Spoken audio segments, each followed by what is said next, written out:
Bonjour à tous, merci d'être avec moi pour cette nouvelle vidéo. J'espère que vous allez bien, que vous avez passé une bonne journée, que vous allez passer une bonne journée.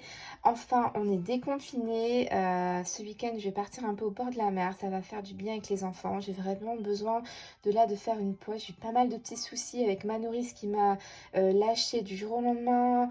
J'ai pas pu retrouver de nourrice agréée, donc je prends quelqu'un à domicile, mais ça va me coûter 2 fois plus cher. Enfin, c'est vraiment, c'est plein de soucis.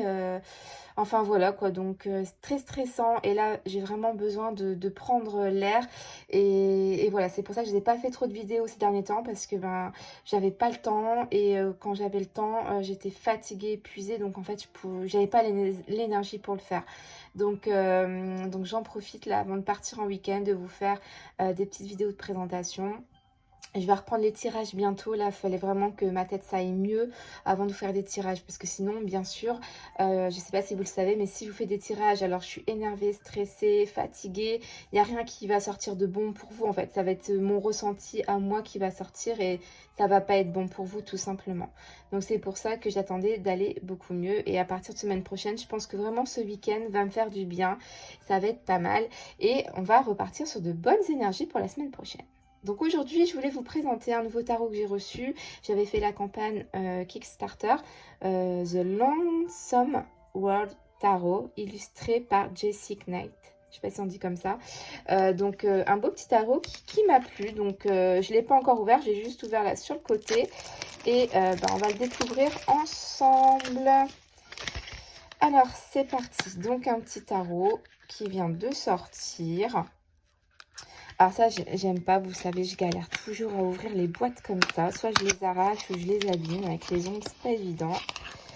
Hop là, donc le nouveau petit tarot qui m'a vraiment plu par ses couleurs. En fait, j'adore dans les roses. J'aime beaucoup et je le trouvais assez original. Donc là, par exemple, on a la carte du fou, vous voyez. Donc on a le petit bâton avec le petit sac, une petite fleur et je trouvais ça super sympa. Ici, vous avez la carte du magicien. Donc, c'est simple en fait, hein. Vous n'avez pas non plus énormément au niveau du graphisme. Mais c'est ça qui est bien parce que il ne faut pas aller non plus trop loin des fois, hein. Ici, on comprend tout. On a les éléments. Enfin, on a vraiment qu'on retrouve sur, par exemple, le Rider-Waite. On comprend tout de suite que c'est le magicien, quoi. Il n'y a pas besoin de plus. Ici, c'est pareil, la papesse, on n'a pas le personnage en lui-même, mais on comprend avec les deux pylônes, la lune, que c'est la papesse. Vous voyez, on a juste des petites indications qu'on retrouve sur les cartes basiques à la base, et on les comprend tout de même. Et puis en plus, on a le nom juste en dessous. On a l'impératrice. Donc là, c'est pour la femme, hein, ce motif-là. Donc on comprend que c'est l'impératrice. Là, on a l'empereur. Donc on a fait la petite clé, vous savez, la petite clé égyptienne ici. Donc là, on va parler, c'est pour l'autorité, hein, la stabilité, tout ça, hein, l'homme. Enfin, l'homme, ce serait plus pour l'homme, pour le magicien, mais ça peut représenter aussi un homme. Alors, le hiérophante, hein, avec le petit, je sais plus comment le spectre, je sais plus comment ça s'appelle, hein, que le pape tient. Ici, on a les amoureux. Les amoureux. Donc, je sais pas si ici, elle a voulu, ou ouais, c'est une femme, elle a voulu représenter là en rose la femme, là l'homme en blanc, et comme un genre de route, et on a des choix peut-être à faire, je sais pas. Je sais pas vous comment vous la voyez cette carte. Après, je pense que c'est chacun à son ressenti. Ici, donc, on a le chariot, on a simplement le petit voile, hein, qu'on retrouve sur le chariot, et les deux roues, vous voyez. Ici, on a la force. La force. Elle nous a fait, je pense que c'est une corne, du coup, hein. Est-ce que c'est une corne comme, je sais pas, moi, ça me fait penser à une corne, par exemple, de taureau. Le taureau, c'est la force, hein. Est-ce que c'est ça qu'elle a voulu représenter? Je sais pas s'il y a un guide PDF dans son tarot. J'ai pas du tout demandé parce que, du coup, c'était une campagne Kickstarter. Alors désolée, j'ai fait une petite pause à mon fils qui avait soif, donc j'ai été le servir. Donc je parlais du PDF, je sais pas du tout si elle en a fait, hein. J'essaierai de lui envoyer un petit mail. Et donc là, je vais vous faire voir le dos de deck, hein, donc en noir et blanc. Donc ici, vous avez la carte de l'ermite, la carte de la roue de fortune, de la justice, du pendu, de la mort voyez, il n'y a pas besoin finalement de tous les dessins. Elle a pris vraiment les symboles de chaque carte pour qu'on les comprenne en fait. Hein. Là, vous voyez, elle a pris les deux couples avec l'eau comment dire, voilà, qui va dans chaque coupe. On a le diable, simplement les chaînes. On comprend. Hein. Ici, on a la tour, les étoiles, la lune. Donc moi, j'aime beaucoup noir, blanc, rose. Ça me plaît, il me plaît bien ce petit tarot. Le jugement. Et le monde. Vous voyez, elle a simplement fait le tour comme ça, avec l'infini à l'intérieur. Elle a fait les éléments autour, vous voyez. Alors là, ça va être l'air, l'eau, le feu et du coup, la terre ici. Hein. Pas mal, hein? J'aime bien. J'aime bien. Et alors là, j'aime beaucoup aussi ce qu'elle a fait pour les différentes cartes mineures. Elle a fait vraiment les couleurs. Donc, j'aime beaucoup. Par exemple, les coupes, ben, c'est l'eau, c'est les émotions. Donc, on va être en bleu. Donc, j'aime beaucoup. Pour le bâton, bah, ça va être le feu ici. Hein. Donc, elle a fait rose. Et puis, ben, elle a fait sur chaque carte, c'est les couleurs qui reprennent. Et elle a fait des flammes. Donc, c'est cool. Pour les épées, du coup, on est sur l'air en violet.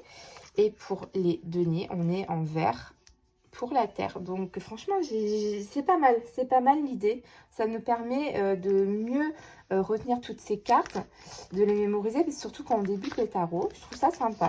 Donc, je vais vous les montrer. On va commencer par les coupes. Donc là, vous avez l'as de coupe. Le 2 de coupe. Donc après, voilà. Il n'y a pas des illustrations, il n'y a pas vraiment de symboles qui nous permettent de comprendre finalement.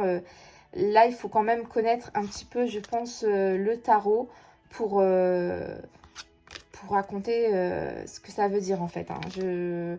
Je pense, hein, parce que quelqu'un qui débute, il y a des cartes, on va pas trop savoir la signification. Je pense que pour celui-ci, quand même, comme tarot, il faut vraiment un minimum de connaissances dans le tarot. Hein, parce que je pense que sinon, c'est un petit peu dur pour interpréter des cartes. Hein.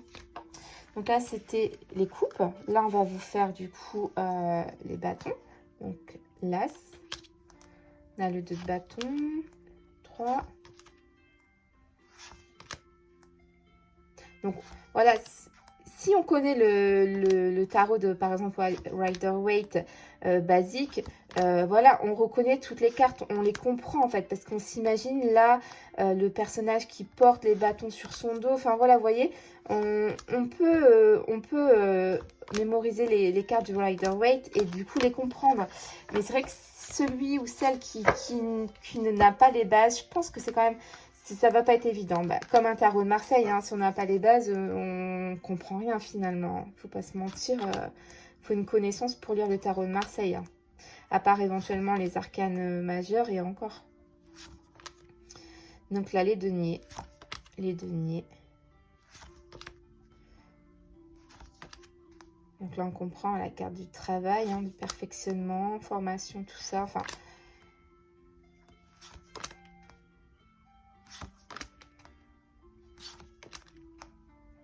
Et en plus, c'est vraiment des belles couleurs de vert, tout ça. J'aime pas le vert, mais là, c'est vraiment des beaux verts, quoi. C'est pas des verts bizarres, quoi.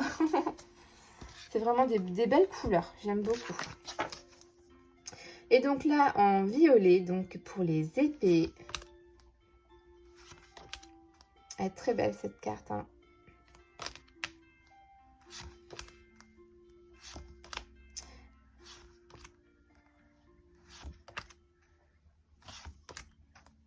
Donc voilà, allez voir sur Etsy, hein, peut-être qu'il est disponible à la vente, hein, parce que souvent quand il y a une campagne de fête et que ça a bien marché, souvent ils en commandent un petit peu plus et après ils sont disponibles sur Etsy. Donc en fait, n'hésitez pas à aller voir si vous intéresse. Hein. Donc je vous remontre, il s'appelle The Lonesome World Tarot. Donc voilà, n'hésitez pas à me dire en commentaire ce que vous en pensez de ce petit tarot. Moi je l'aime beaucoup, je le trouve vraiment très sympathique. Je vous fais des gros bisous et je vous dis à très vite pour une nouvelle présentation. Bye bye!